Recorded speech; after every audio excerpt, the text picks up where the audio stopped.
Bonjour, alors je voudrais parler de la première résolution à prendre pour cette nouvelle année 2020.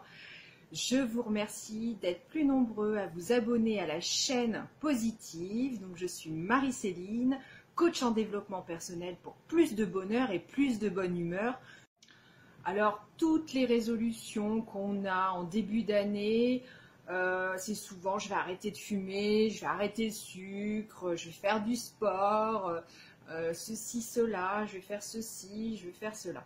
Mais en fait, ce qu'il faut faire les amis, pour 2020, c'est se choisir, c'est choisir d'être heureux. On va décider ensemble d'être heureux, de faire les choix qui nous appartiennent, nos choix, pas le choix du voisin, pas le choix de ton ami, mais vos propres choix pour être heureux.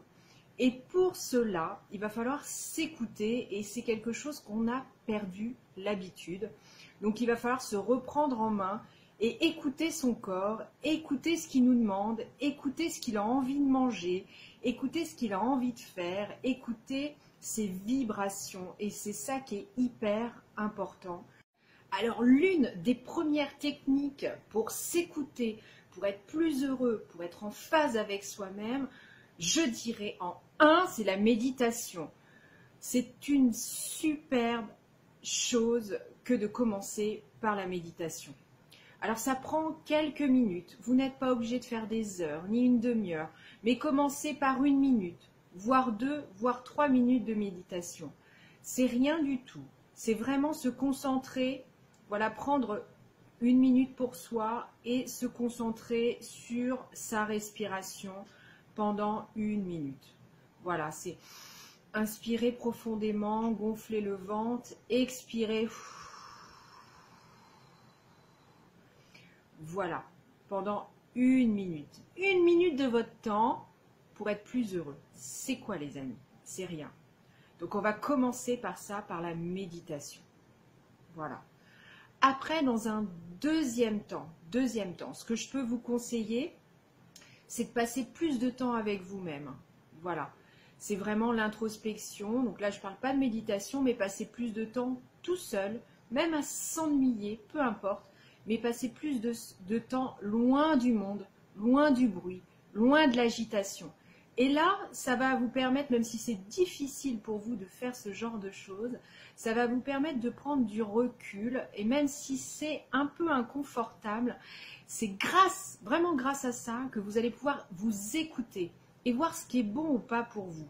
Je sais que ça peut être compliqué pour des gens qui sont très entourés ou des gens qui ont besoin de vie, de mouvement, etc.